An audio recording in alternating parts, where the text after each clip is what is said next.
¿Qué tal? ¿Qué tal? Espero que ya todos vayamos regresando. Nos quedan 10 segundos para llegar a la hora que acordamos, a las 10:30.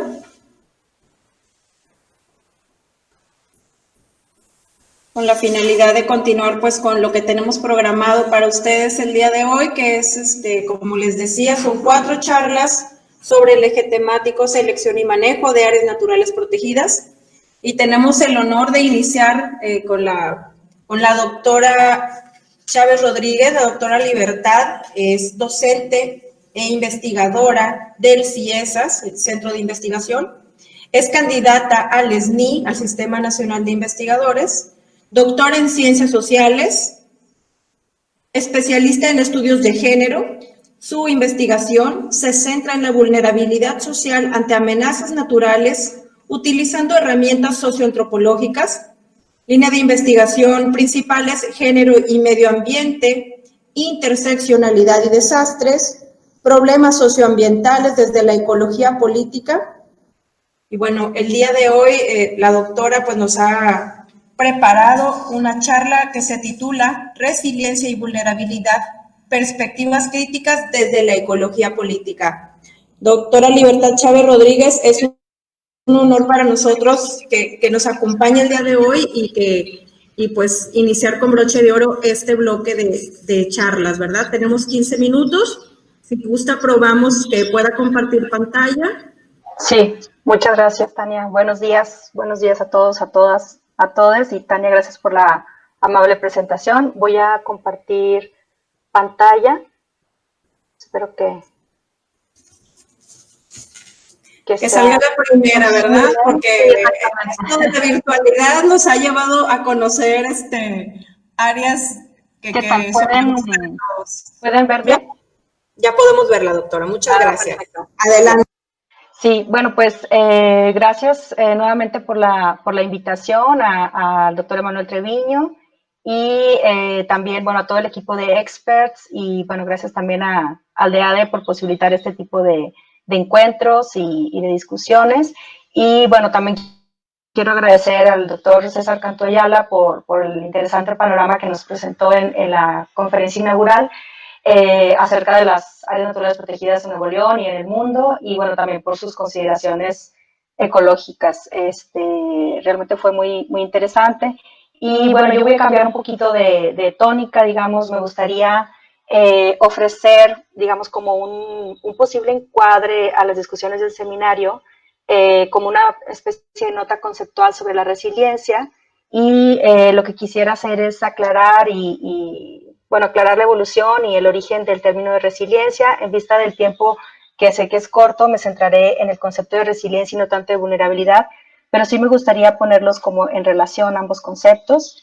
Y en un segundo momento me gustaría explorar algunas perspectivas críticas desde la ecología política acerca de la apropiación reciente de la terminología internacional sobre la resiliencia y las implicaciones sociopolíticas que tiene su adopción, al menos en términos de argumentación y de retórica en los discursos públicos y también privados a nivel local, regional e internacional también.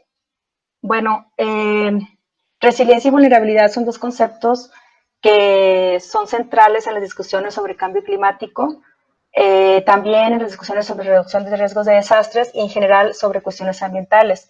Estos conceptos han sido muy debatidos y luego apropiados localmente, primero para generar lo que se ha llamado políticas públicas verdes y luego también, más recientemente, políticas conformes a la adaptación al cambio climático.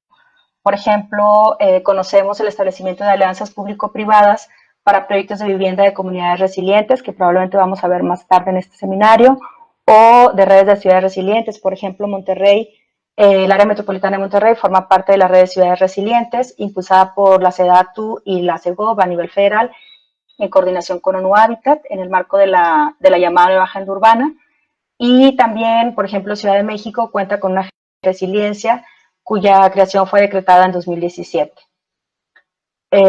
Y bueno, voy a hablarles un poquito acerca del concepto de resiliencia, como les comentaba.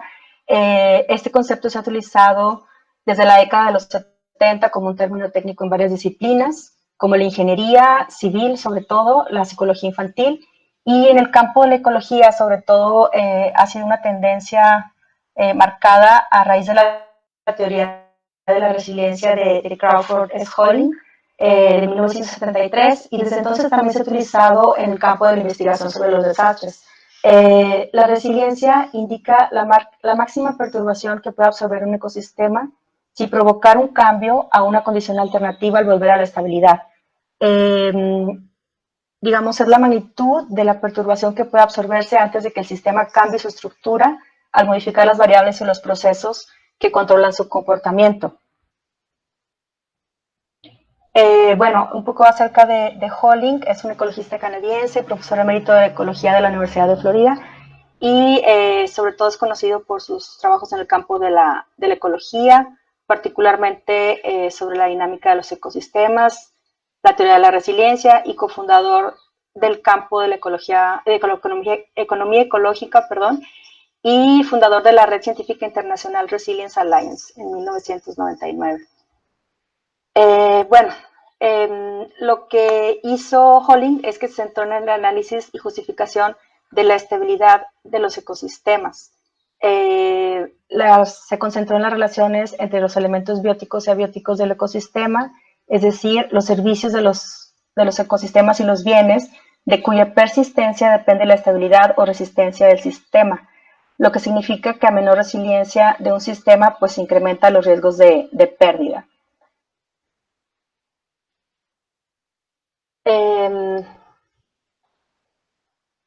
Bueno, la resiliencia de un ecosistema, es decir, la capacidad para amortiguar y absorber perturbaciones, es muy importante. Después de una perturbación o una crisis, lo que hace la resiliencia es que permite la reorganización, la renovación, el desarrollo o evolución del sistema, y esto puede describirse mediante lo que se ha llamado el ciclo de aprendizaje y adaptación de los sistemas. Y el ciclo, como puede verse en esta figura, consta de 4 fases que se repiten, que son crecimiento y desarrollo, conservación, disolución y reorganización. Y bueno, es muy importante también, digamos, esta fase de reorganización, porque es en el momento en que pueden introducirse innovaciones, por ejemplo, nuevas especies, nuevas instituciones, nuevas ideas, nuevas políticas o, digamos, elementos de todo tipo. Y, digamos, la idea es que cada vez el sistema gane resiliencia. Eso, digamos, es como la parte más teórica. La resiliencia se basa en la redundancia, entendida como un backup o como un respaldo, y en la superposición de procesos dentro del ecosistema. Si la redundancia disminuye y el sistema se simplifica, la resiliencia también se reduce. Por ejemplo, se prevé que en ecosistemas que están sujetos a una fuerte intervención humana y que con frecuencia logran aumentos de productividad mediante simplificación excesiva, por ejemplo, monocultivos o regulación de ríos, se espera que tengan una baja resiliencia.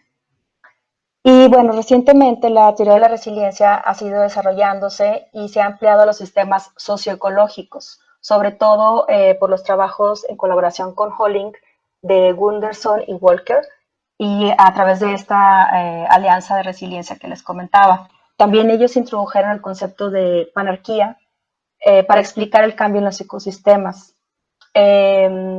Este concepto se centra en la naturaleza en constante evolución de ciclos de adaptación, y lo que, digamos, en pocas palabras, se los podría como explicar más, puede ser en las preguntas, lo que hace este concepto, lo que explica es una estructura jerárquica de ciclos de aprendizaje y adaptación anidados uno dentro de otro.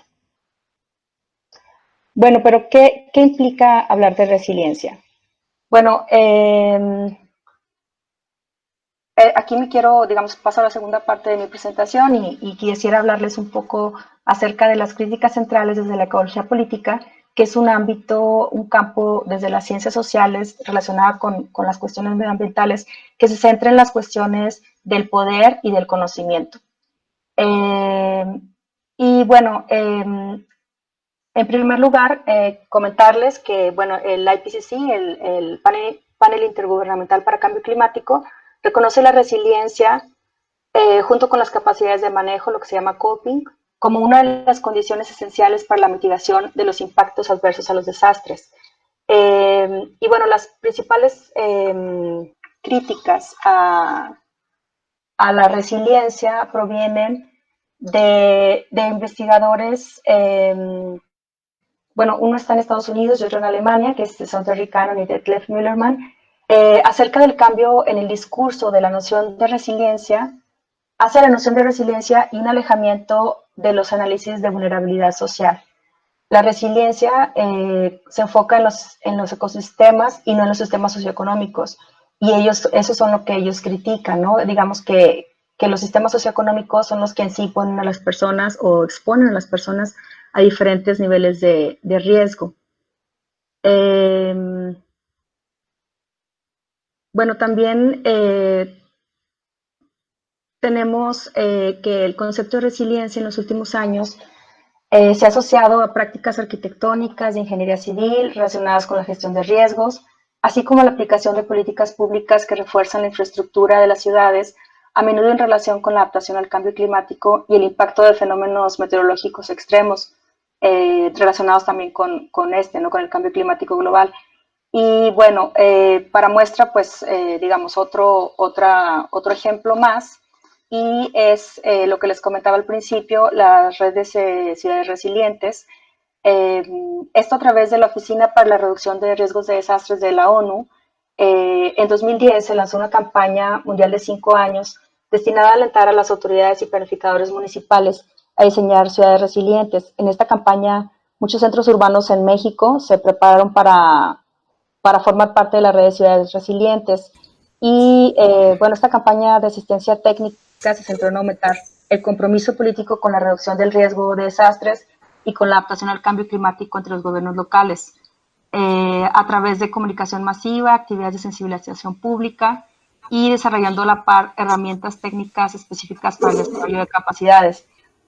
Esto lo que nos da cuenta es de la introducción masiva del término de resiliencia a nivel municipal. Incluso, si se fijan, digamos, el leitmotiv del desarrollo urbano ha cambiado de lo que a muchos sonaba antes, como sostenibilidad o sustentabilidad, hacia la resiliencia. Bueno, cuando escuché el título de este seminario, me dio gusto que siguieran incluyendo el término de sustentabilidad, ¿no? Y bueno, lo que sucede en muchos casos es que se ha introducido también a este nivel referencias a los impactos y desafíos del cambio climático global, a las estrategias de mitigación y adaptación y a las consecuencias del cambio climático a nivel global y regional. Doctora, tenemos 5 minutos para sí, concluir su charla. Estoy cerrando, sí, gracias. Bueno, digamos, quiero concentrarme en el asunto de las críticas. También, como les decía, en el campo de gestión de riesgos de desastres y de las políticas de cambio climático, se ha dado un cambio discursivo en pro de la resiliencia, dejando de lado la noción de vulnerabilidad social.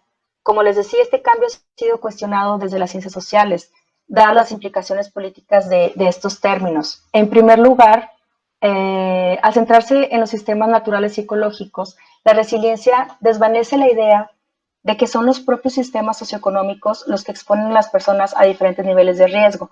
Por el contrario, la noción o el concepto de vulnerabilidad social implica una condición clara, fincada en responsabilidades económicas y políticas, que analiza las formas en que las personas, junto con los procesos ecosistémicos y climáticos, están expuestas a un menor o mayor grado de riesgo. En segundo lugar, también el enfoque de resiliencia implica o permite una despolitización de los procesos que causan o los procesos causales que desempeñan un papel esencial en la exposición humana a los riesgos. La vulnerabilidad se centra en las personas comunes y corrientes, y el enfoque de resiliencia corre el riesgo de reorientarse hacia intervenciones que subsumen la política y la economía al ámbito más o menos neutral de la gestión de los ecosistemas, que despolitizan los procesos causales inherentes a poner en riesgo a las personas. Bueno, y digamos, una segunda crítica que también es importante es lo que se ha llamado el giro neoliberal en cuanto a la ciudadanía resiliente. Y en ese sentido también el sujeto resiliente se ve obligado a adaptarse continuamente a los peligros que supuestamente están fuera de su control, en contraste con un sujeto politizado que se considera capaz de involucrarse activamente en la exigencia de cambios estructurales que mejoren sus condiciones de existencia y supervivencia. Esto cuando sabemos perfectamente que las condiciones normales en las que subsisten las personas más vulnerables y en condiciones de pobreza y pobreza extrema en México, pues carecen de la resiliencia necesaria para un ajuste en sus condiciones de vida. Y bueno, pues esto ignora aspectos de justicia social, justicia climática y derechos humanos e invisibiliza las responsabilidades económicas, políticas e históricas, por ejemplo, de países industrializados y altamente emisores de gases de efecto invernadero, y también de las élites a nivel regional y local, ¿no? Entonces, digamos, mi idea de presentarles estas ideas o estas nociones es, digamos, como que enmarcar también la discusión en este sentido más crítico, ¿no? Acerca de la resiliencia. Y bueno, por ahí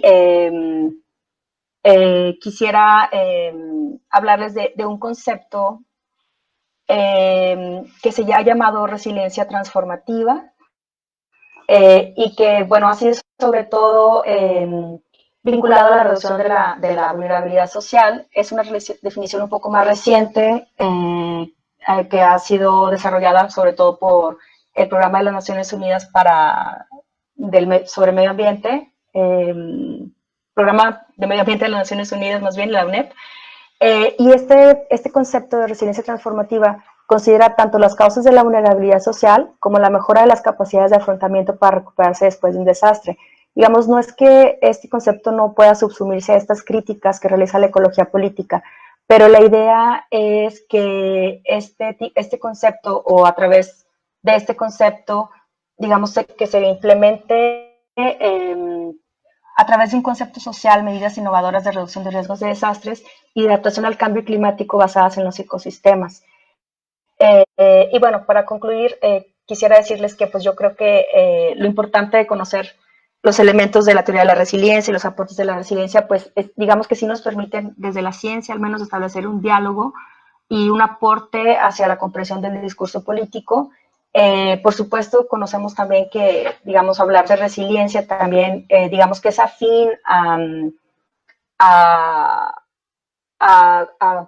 los beneficios de cumplir con los requisitos de las agencias internacionales, de donantes internacionales para el desarrollo, como en el caso que les comentaba de la red de ciudades resilientes, ¿no? Por supuesto, también, digamos, estos claroscuros de la resiliencia también son convenientes a los intereses capitalistas y yo creo que por eso hay que tener muchísimo cuidado con estos términos y no tomarlos como, digamos, como una receta, ¿no? Sino cuestionarlos y criticarlos desde nuestras trincheras, cada uno donde estemos. Muchísimas gracias a todo por mi parte y perdón si me pasé un poquito en el tiempo.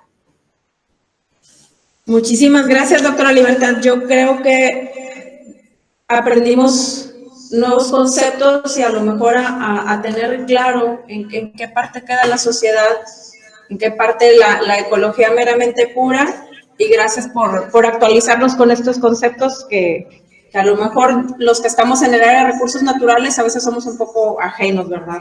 Muchas gracias. Vamos a continuar con el eje temático, con la siguiente presentación y al final hacemos una sesión de preguntas para que si alguno de ustedes tiene alguna pregunta particular para la doctora Libertad, pues la podemos dejar ahí en el chat.